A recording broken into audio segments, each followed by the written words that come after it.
তুমি কি বিশ্বাস করো আল্লাহর এমন একটা গোপন নাম আছে যেটা যদি কেউ মন থেকে পড়ে তাহলে মাত্র 5 মিনিটের মধ্যেই তার দোয়া কবুল হয়ে যায়? অবিশ্বাস্য শোনাচ্ছে, তাই না? কিন্তু আমি নিজে গতকাল এই দোয়াটা পড়েছি আর ফল পেয়েছি সাথে সাথেই।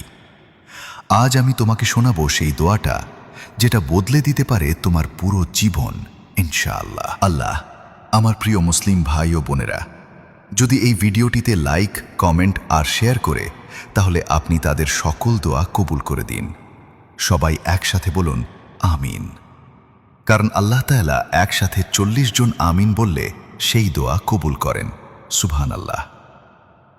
আল্লাহ তাআলা এমন এক গোপন নাম আছে যার মাধ্যমে কোন দোয়া করলে তা কখনো ফিরিয়ে দেওয়া হয় না, যাকে ইসমে আজম বলা হয়, অর্থাৎ আল্লাহর সর্বশ্রেষ্ঠ নাম। এখন শোনো সেই দোয়া উচ্চারণ। আল্লাহুম্মা ইন্নী আসআলুকা বিসমিকাল আজম। এই দোয়াটি আসরের নামাজের পর 11 বার পড়ো। শুরুতে 3 বার দরুদ শরীফ পড়বেন, আবার শেষে 3 বার দরুদ শরীফ পড়বেন। তারপর মন থেকে নিজের ইচ্ছাটা বলবে আল্লাহর কাছে। বিশ্বাস রাখো, আল্লাহ শুনছেন। তিনি হয়তো দেরি করেন কিন্তু ফিরিয়ে দেন না।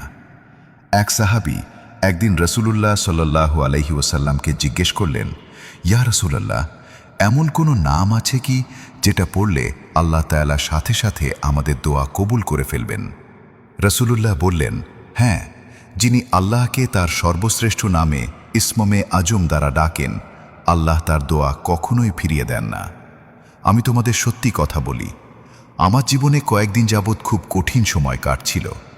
হাতে কোনো টাকা ছিল না, কাজও ছিল না। এক রাতে ইউটিউবে এই দোয়াটা শুনে মন থেকে পড়েছিলাম, আল্লাহুম্মা ইন্নী আসআলুকা বিসমিকাল আজম। পরের দিন একদম অলৌকিকভাবে একজন পাওনাদার আমার পাওনা টাকা ফিরিয়ে দিল আমাকে। আমি তখনই বুঝে গেলাম এই দোয়াটা ইসমে আজম নামের বরকতেই কবুল হয়েছে। ভাই ও বোনেরা, আজ থেকেই শুরু করো এই দোয়াটা পড়া। বিশ্বাস রাখো, আল্লাহ তাআলা তোমার মনের আশা পূর্ণ করবেন ইনশাআল্লাহ। তুমি যদি সত্যি ফল পাও তাহলে এই ভিডিওটিতে কমেন্ট করো আলহামদুলিল্লাহ, যাতে অন্যরাও অনুপ্রাণিত হয়। চলো সবাই একসাথে বলি, ইয়া আল্লাহ, আমাদের সকল দোয়া আপনি কবুল করুন।